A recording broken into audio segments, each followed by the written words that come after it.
In the labyrinthine corridors of the mind, where reason often wrestled with the untamed beast of obsession, Dr. Alistair Finch found his truest home. It wasn't in the hallowed halls of academia, nor amidst the clinking glasses of polite society, but rather in the singular, relentless pursuit of a question that had plagued humanity since its nascent stirrings. What lay beyond the veil of the living? And, more pressingly for Alistair, could its arrival be foretold? From his earliest memories, Alistair harbored an almost unnatural fascination with the passage of time, not merely as a progression of hours and days, but as an inexorable march towards an absolute, inescapable terminus. His peers, brilliant in their own right, busied themselves with the tangible, the mechanics of steam engines, the nascent wonders of electricity, the intricate workings of the human body. But Alistair saw these as mere distractions from the ultimate riddle. He devoured ancient texts and modern philosophies, seeking any hint of a pattern, a tremor in the fabric of existence that might betray the moment of finality. It was not a morbid curiosity, he insisted, but a profound scientific challenge. If the universe operated on a set of predictable laws, if celestial bodies traced their paths with unwavering precision, why should the cessation of a life be any less quantifiable, any less observable? This was the driving force behind the intricate designs that filled his notebooks, the whispered calculations that often startled him awake in the dead of night. He wasn't seeking to cheat death, but merely to understand its schedule, to glimpse, however briefly, the shadow it cast before it arrived. It was a compulsion, a scientific hunger that gnawed at his very soul, shaping every thought and defining every waking moment, leading him inevitably towards the creation of something truly revolutionary. Alistair's workshop was not merely a room, it was a universe contained within 4 brick walls. Dust motes danced in the slivers of light that cut through the grimy panes of a large, arched window, illuminating a scene of organized chaos. The air was thick with the scent of aged wood, machine oil, and the faint metallic tang of brass shavings. Every surface was a testament to his single-minded purpose. Lathes, drills, and presses were pushed aside to make way for the central figure of his obsession, the Chronospecter. The machine itself was a bewildering assembly of brass, steel, and finely carved mahogany. It rose from a heavy, oak-planked table like some strange, mechanical organism. At its core, a complex network of gears interlocked, each one precisely milled, some no larger than a fingernail, others the size of a dinner plate. They were not merely functional, they were beautiful, a testament to Alistair's painstaking craftsmanship. Perched atop this metallic brain were the sails, thin, delicate frames of polished metal, stretched with a semi-translucent, almost ethereal material that shimmered like a dragonfly's wing. Alistair believed they were the antennae of his device, meant to catch the subtlest vibrations of the cosmic order. He spent his days in this sanctuary, a man out of time, his hands caked with grease, his brow perpetually furrowed in concentration. The outside world, with its gossip and mundane concerns, faded into a distant hum. The city's factory smokestacks, visible through his window, were but a backdrop to his own industrial revolution. He lived and breathed the Chronospecter, adjusting attention here, filing a gear's tooth there, his beard flecked with gray and his eyes sunken from tireless nights. He was the only one who understood the machine's true nature, the arcane logic behind its seemingly random components. He was building not just a device, but a bridge to the ultimate horizon, and in his solitude, he was convinced he was on the verge of crossing it. He was a creator, a god in his own small universe of cogs and levers, and the Chronospecter was his creation, waiting to whisper its secrets. The halls of the Royal Academy were a sanctum of established thought, where the future was built on the bricks of the known and the provable. Dr. Alistair Finch's theories, however, were not bricks, they were smoke. He presented his hypotheses to his peers, a select group of the nation's most esteemed minds, and was met not with fascination, but with a polite, bewildered silence that was far crueler than outright scorn. They listened patiently as he spoke of a machine that could read the temporal resonance of a life force, and quantify the approach of its cessation. The senior professor, an amiable but dogmatic man named Dr. Eddington, patted Alistair on the shoulder with a weary sigh. "My dear Alistair," he said, his voice as smooth as polished oak, "your passion is admirable, but you are chasing phantoms. The mysteries of life and death belonged to the theologians, not the engineers. Others were less gentle. They called his work a distraction, a whimsical foray into the occult disguised as science. The phrase "Finch's folly" began to circulate in hushed tones over brandy and cigars in the faculty lounge. Alistair, once a respected voice in the community, found himself increasingly isolated. Invitations to academic gatherings ceased. His requests for funding were met with polite refusals. He became a ghost in the very places he once thrived. The ridicule hardened his resolve rather than breaking it. He retreated fully into his workshop, the only place where his ideas weren't met with derision. The clatter of his tools and the hum of his experiments became his only conversation. He shed his fine suits for a simple vest and trousers, and his beard grew wild, a physical representation of his self-imposed exile. He was no longer a man of the world. He was a man of the machine. The world, in turn, began to believe he had lost his mind. The Chronospecter had consumed him, his waking hours, his meager savings, and what remained of his social life. For months, it was a silent, inert sculpture of brass and wood, a monument to a dream that seemed destined for failure. Alistair adjusted and recalibrated, his fingers aching from the constant, minute work. Doubt, a creeping insidious parasite, began to whisper in his ear. Perhaps they were right. Perhaps he was merely a fool, meticulously assembling a machine that would forever remain a beautiful, useless curiosity. Then came the night. A bitter wind rattled the windowpanes, and a single gas lamp cast long, dancing shadows across the workshop. Alistair was making a final adjustment, a desperate, final tweak to a tiny flywheel, when he felt it. A faint vibration, a hum that seemed to resonate not from the machine itself, but from the very air around it. The Chronospecter's gears, previously still and lifeless, began to turn with a slow, deliberate grace. The movement was not driven by any external power source. It was as if an unseen current had found its way into the heart of the device. The intricate sails began to rotate, catching the light like spectral wings. Alistair watched, his breath caught in his throat. A small, circular glass plate at the machine's base, which he had designed to be a receiver, began to glow with a faint, internal light. The glow solidified, coalescing into a shimmering, sepia-toned image. It was blurry at first, like a half-remembered dream, but then it sharpened. He saw a street corner he recognized, an ornate clock tower in the background, and a name on a small brass plaque, Elias Croft.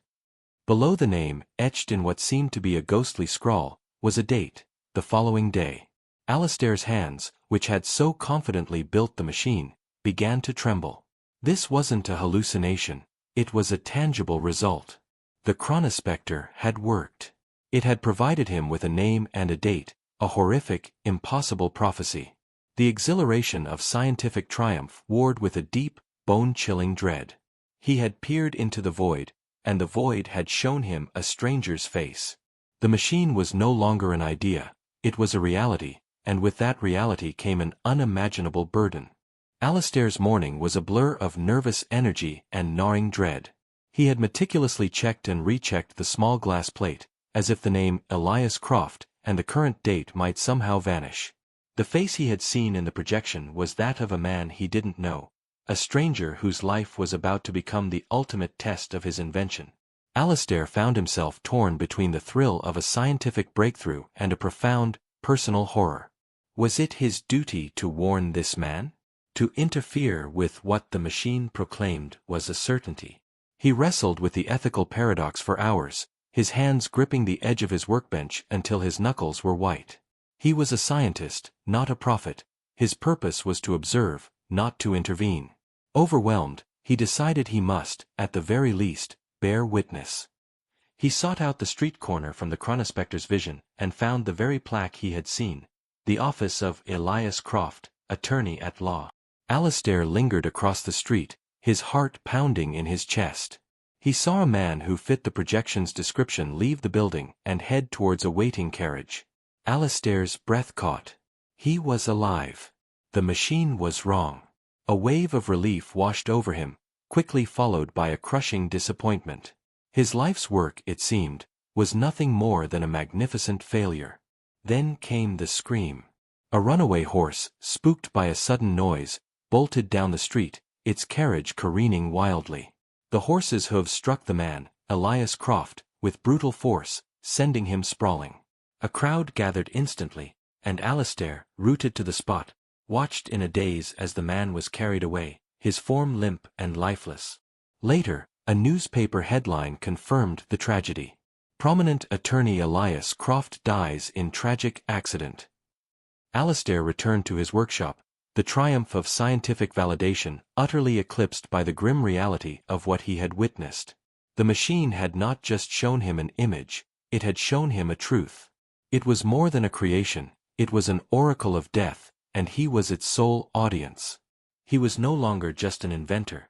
He was a silent keeper of a terrible, undeniable knowledge.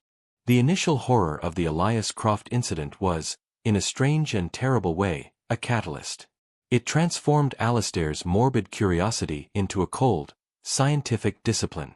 He could no longer afford the luxury of emotional turmoil. The Chronospecter was a tool, and to understand its workings, he had to use it systematically. He began to operate the machine with a chilling regularity, each successful activation yielding a new image on the glass plate. A farmer in his field, a woman knitting by a fire, a young man reading in a library. Alistair documented each prediction meticulously. His notebooks, once filled with diagrams of gears and levers, now contained an ever-growing list of names, dates, and brief descriptions of the projected death scenes. He created an index, a ledger of the soon-to-be departed. He wasn't a god, he told himself, he was an archivist. He was compiling a library of futures that would never come to pass. The process became a ritual. He would awaken, fire up the Chronospecter, and wait for its grim message. Each new entry was a fresh scar on his conscience, yet he felt powerless to stop. The machine's eerie accuracy was an addiction, a puzzle he couldn't put down. He began to notice patterns. Some deaths were sudden and violent, others were quiet and peaceful. The machine didn't discriminate based on age, wealth, or status. It was an impartial observer of an unalterable schedule. Alistair found himself walking through the town, recognizing faces from his catalogue. A baker's smile, a tailor's nod, all were living ghosts in his eyes, their inevitable fates already sealed in the glowing image of the Chronospecter. The knowledge weighed on him like a shroud, and his isolation deepened. The world outside his workshop was no longer a place of vibrant, unpredictable life. It was merely a catalogue of souls, a list of names waiting for their turn. The quiet town, with its cobblestone streets and predictable rhythms, began to exhibit a subtle but undeniable unease. It was a change too small to be named, too widespread to be ignored. It began with the little things. An offhand comment by a shoemaker to his wife. "Strange, isn't it? Elias Croft, just last month, and now old Mrs. Gable from the bakery? A terrible coincidence." Then, a blacksmith, mourning a cousin, would remark to a neighbor. He had no illness, no sign of anything. Just gone. These were not isolated events, but a series of seemingly random tragedies that, when strung together, formed a pattern only a few began to notice. The town physician, Dr. Hemlock, found himself perplexed. His diagnoses of heart failure and sudden fevers seemed to fall short of a full explanation. He started keeping a ledger of these unexpected departures, searching for a link he couldn't find. Alistair, in his seclusion, was the only one who held the grim key to the pattern. He would hear the news of a death, often a day or two after it had occurred, and quietly check his own meticulously kept notes. Each confirmation, each hushed conversation he overheard on his rare trips to the market, was a hammer blow of validation. He saw the ripple effects of his knowledge, the creeping fear and the hushed whispers about a curse or a sudden blight on the town. No one suspected him. He was merely the reclusive, eccentric inventor who had been discredited by the very institutions he had once revered. He remained a ghost, a secret keeper walking among the living, a man who saw the end of the story before anyone else had even reached the first page. The relentless procession of private tragedies began to grate on Alistair's already fragile conscience. The town's quiet anxiety felt like a physical weight on his shoulders. He saw his own work as a monstrously powerful, yet utterly useless, tool. It could show him the end, but never prevent it. This gnawing frustration pushed him to do something reckless. He decided he had to offer a warning, however small, to prove the machine's grim accuracy without revealing its existence. He chose a prominent figure, the town's beloved mayor, Mr. Abernathy. The Chronospecter had shown his end as a quiet, solitary affair in 3 days' time. Alistair, cloaked in a heavy, anonymous coat and hat, slipped a note under the mayor's door late one evening. The note contained a single, chilling message, written in a stark, hand-printed script. "Stay away from the river docks on Friday at dawn. The water holds your end." He added no signature, no explanation. Friday morning arrived cold and gray. Alistair, hidden behind a warehouse, watched as Mayor Abernathy, a man known for his early morning strolls, approached the docks. He hesitated, his hand gripping the mysterious note. The mayor looked around, his brow furrowed in confusion, before deciding to turn back. He walked away from the water's edge, seemingly safe. A moment later, a massive crate, carelessly hoisted by a crane, slipped its moorings and crashed with a thunderous splintering of wood exactly where the mayor had been standing. A worker who had been tying a rope to a nearby post was crushed instantly. The town buzzed with the story. The mysterious note, the mayor's narrow escape, the worker's death. It became a local legend. The mayor, shaken to his core, swore he would find his anonymous savior. Alistair, watching from his window, felt no triumph, only a deeper, more profound sense of dread. He had intervened, and death, like a river diverted, had simply found another path. He had not saved a life, he had only changed the victim. The relentless procession of private tragedies began to grate on Alistair's already fragile conscience. The town's quiet anxiety felt like a physical weight on his shoulders. He saw his own work as a monstrously powerful, yet utterly useless, tool. It could show him the end, but never prevent it. This gnawing frustration pushed him to do something reckless. He decided he had to offer a warning, however small, to prove the machine's grim accuracy without revealing its existence. He chose a prominent figure, the town's beloved mayor, Mr. Abernathy. The Chronospecter had shown his end as a quiet, solitary affair in 3 days' time. Alistair, cloaked in a heavy, anonymous coat and hat, slipped a note under the mayor's door late one evening. The note contained a single, chilling message, written in a stark, hand-printed script. "Stay away from the river docks on Friday at dawn. The water holds your end." He added no signature, no explanation. Friday morning arrived cold and gray. Alistair, hidden behind a warehouse, watched as Mayor Abernathy, a man known for his early morning strolls, approached the docks. He hesitated, his hand gripping the mysterious note. The mayor looked around, his brow furrowed in confusion, before deciding to turn back. He walked away from the water's edge, seemingly safe. A moment later, a massive crate, carelessly hoisted by a crane, slipped its moorings and crashed with a thunderous splintering of wood exactly where the mayor had been standing. A worker who had been tying a rope to a nearby post was crushed instantly. The town buzzed with the story. The mysterious note, the mayor's narrow escape, the worker's death. It became a local legend. The mayor, shaken to his core, swore he would find his anonymous savior. Alistair, watching from his window, felt no triumph, only a deeper, more profound sense of dread. He had intervened, and death, like a river diverted, had simply found another path. He had not saved a life, he had only changed the victim. Alistair's newfound notoriety was a cage of his own making, and the bars were forged from guilt and fear. The Chronospecter, once a symbol of his intellectual triumph, had become a source of profound torment. Every day, he would fire it up, a ritual of self-punishment, and watch as it cast a new name upon the glass plate. Each face was a phantom, an innocent life he knew was about to be snuffed out. He began to sleep less, haunted by the ghostly procession of faces from his grim catalogue. His dreams were a horrifying montage of the deaths he had foreseen, a carriage accident, a sudden collapse, a fire, all playing out in an endless, silent loop. He considered destroying the machine. He'd stand over it, a heavy hammer in his hand, ready to smash the gears and shatter the glass plate. But he never could. An unshakable, illogical force held him back. It was his creation, his life's work. To destroy it would be to erase his purpose, to admit that the whispers of madness had been right all along. But to keep it was to condemn himself to a life of quiet terror, a constant witness to the unseen choreography of fate. The moral weight was crushing. Was it his knowledge that was the true horror, or the inevitability of what he saw? He was a silent confidant to death itself, a keeper of secrets that were never meant to be known. He began to drink heavily, not for pleasure, but for the temporary oblivion it offered. He would stare at the machine in the quiet of the night, its form looming in the shadows, a silent, beautiful monster. He had sought to understand death, but in doing so, he had become its accomplice, forever bound to its shadow.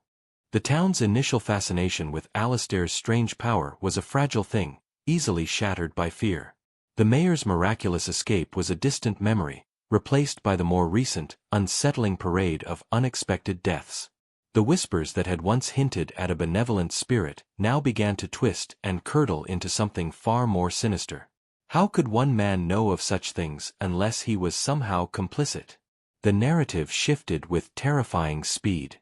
A grieving widow, whose husband had died suddenly on the exact day his name appeared in Alistair's notebook, went to the local constable. "He knew," she cried, her voice raw with sorrow and rage. "He knew my John was going to die. He's not a prophet, he's a demon." The constable, a practical man, scoffed at first, but the woman's grief was soon followed by a stream of similar stories. The tailor who had a premonition of his son's death after a strange feeling he couldn't explain. The farmer who claimed Alistair had given him a dark, knowing look in the market the day before his wife's passing. The coincidences, once dismissed, were now seen as proof of a heinous crime. The word murderer was never spoken aloud, but it hung in the air like a foul stench. They no longer saw Alistair as an eccentric genius, but as a sinister puppet master, a man who didn't predict death, but instead, controlled it. The Chronospecter, once a symbol of his brilliant mind, was now seen as an infernal machine, a tool for reaping souls. Alistair, locked away in his workshop, heard the distant rumble of their fear. He saw the angry glares from his window, the way people crossed the street to avoid his home. He had wanted to understand the ultimate riddle, but had, in his hubris, become the answer to a different, more terrifying question in the town's mind. Who was to blame for their suffering? The whispers had grown into a low, menacing growl. The town's fear, long simmering under a thin veneer of civility, was about to boil over. The catalyst was a young girl named Eleanor, a milliner's apprentice, who was found dead in a creek behind her home. She was well-liked and had no known enemies. The day before, Alistair had been seen walking near her home, a fact that in any other circumstance would have gone unnoticed. But now, it was a damning piece of evidence. A crowd began to gather in the town square, a disorganized but increasingly angry mass. The grieving parents of the young girl were at its center, their sorrow a potent fuel for the fire. The constable, overwhelmed and out of his depth, tried to reason with them, but his words were drowned out by cries of witch and murderer. They weren't seeking justice, they were seeking a release for their collective terror. The logic was simple and brutal. Someone had to be responsible for the string of tragedies, and Alistair Finch, with his bizarre machine and his chilling foreknowledge, was the perfect target. A man wielding a pitchfork, his face a mask of furious righteousness, pointed towards the direction of Alistair's workshop. "He's a sorcerer. He's a devil worshipper. He must be stopped." The crowd roared in agreement. The procession began to move, a slow-moving river of angry faces and makeshift weapons, their torches flickering against the evening sky. They were not rational citizens seeking a trial, they were a mob, driven by a primal need to eliminate the source of their fear. The storm that had been gathering for weeks was finally upon him, and Alistair, locked away in his sanctuary, was oblivious to the fact that his knowledge was about to cost him his life. The rhythmic clanging of the mob's tools and the distant, guttural roar of their voices had begun to penetrate the quiet of Alistair's workshop. He ignored it, dismissing it as the boisterousness of a town festival or a late-night street fight. He had more pressing matters. He had activated the Chronospecter an hour ago, and the machine, humming with a familiar, unsettling energy, was preparing to deliver its daily verdict. He watched the final, central sail as it slowed its rotation, its shadow falling across the glass plate at the machine's base. Alistair leaned in, his tired eyes squinting in the dim light. The image began to shimmer into view. He saw a room he knew intimately, his own workshop. He saw the very workbench where he stood, the window with its view of the factory smokestacks, and the brass and wood construct that had consumed his life. In the center of the image stood a man, his face gaunt and his beard wild, a look of shocked realization on his features. It was him. His gaze dropped to the details below the image. Etched in the spectral, ghostly script was a name he had written countless times, Alistair Finch. And below that, a date. It was today's date. The horrifying truth of the Chronospecter's power, which he had long seen from a safe, detached distance, had finally turned its gaze upon him. The machine had not just catalogued a life. It had catalogued his life, his final moments, with the same cold, impartial precision it had shown to every other person on his list. The inventor had become an entry in his own grim ledger. He had sought to understand death, and now, it was his turn to be understood. The muffled sounds from outside resolved themselves into a horrifying clarity, a pounding on the heavy oak door of his workshop, punctuated by angry shouts and the splintering of wood. Alistair's heart pounded in his chest, a frantic drumbeat to the mob's relentless rhythm. They were here. Their anger, which he had so arrogantly chronicled and dismissed from the safety of his solitude, had finally come to claim him. The Chronospecter's vision of his own demise was now a terrifying reality unfolding in real time. Alistair looked around his workshop, his sanctuary, now a tomb. The machine, which had shown him the fates of countless others, now stood as a silent witness to his own. The irony was a bitter, metallic taste in his mouth. He had spent his life seeking to understand death, only to have it arrive at his door, not as a silent shadow, but as a furious, righteous mob. There was no escape. The window was too high, the back door was bolted from the outside.